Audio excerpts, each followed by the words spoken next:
is my logic with this whole Black women need to choose better thing, because Black women do not have many good choices to choose from, if you really think about it. So a lot of Black people, period, live in the hood.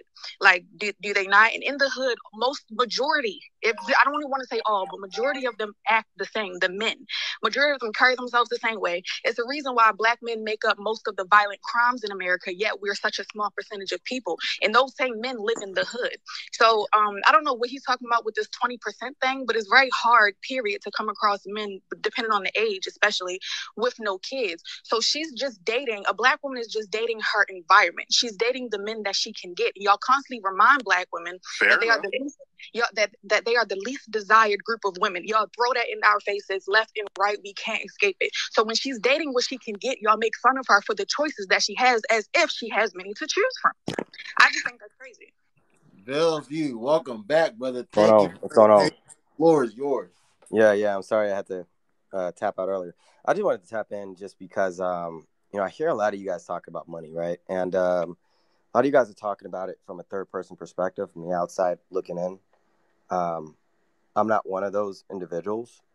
Just to give you like a little bit of background about me, my dad became a millionaire when I was about 11. About 11 or 12. He got hit by a bus, actually. He was a fireman here in Chicago. Got hit by a bus coming home and sued the bus company, literally put him out of business. So he became an overnight millionaire. And unfortunately, about 11 years later, he was in a worse financial position than he was before, because he didn't know what to do with the money.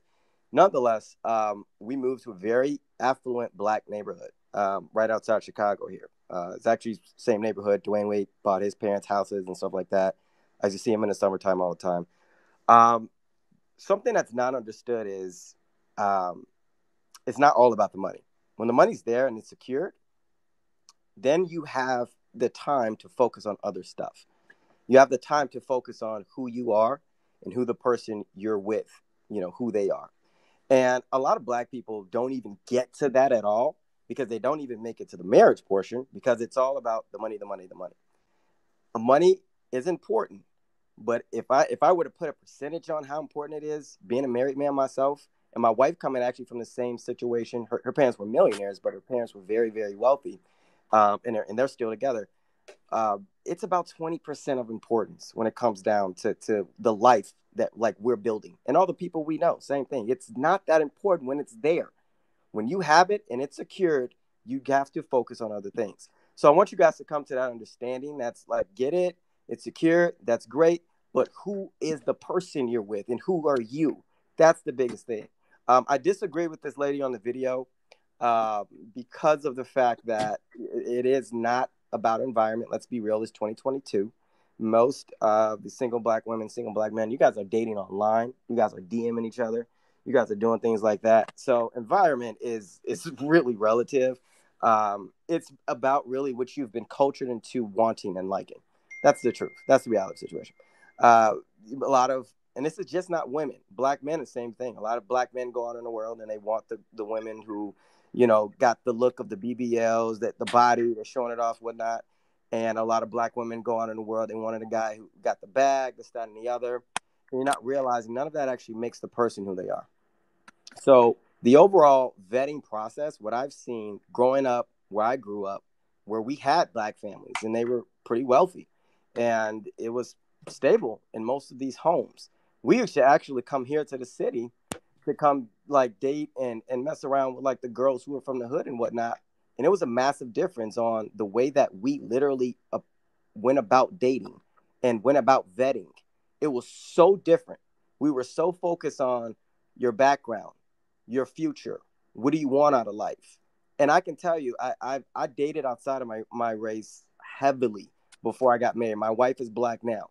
But I'm going to tell you this right now, man. It is totally different dealing with a Black woman specifically who comes from the hood, and specifically coming from the hood from a single parent household. Because not all Black women are like that come from the hood. But when they come from a single parent household, they are coming from a place where they do not know family planning. They do not know what it actually takes to create a successful relationship. Neither do the men, though, if you come from a single parent household. And what I'm seeing a lot of times on most of these lives is the same old rhetoric. A lot of trauma from past trauma bonding. Trauma. Go get therapy before you think about dealing with anybody from the opposite sex again. Go get therapy. Make sure that you are emotionally prepared to go through what it takes to be in a relationship, a committed relationship. Because if you're not, it's going to fail. No matter how much money you have, no matter where you come from, no matter what you do in life, it's going to fail. And you're going to be right back on TikTok, right back in another panel, mad, blaming the other side.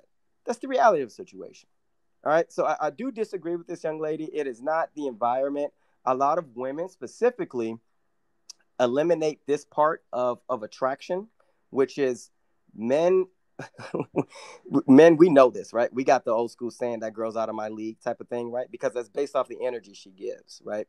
We are not about to approach a woman when we know we are childish. We ain't looking to do nothing but smash that night. We're not about to approach this lady who's sitting across the bar, who is giving us this energy of maturity, who's giving us this energy of, hey, I am not here to play games. I am serious about my future. We're not about to approach that woman. Trust me. All right. And if we do, we're going to find out in the first 5 minutes. Oh, let me move on.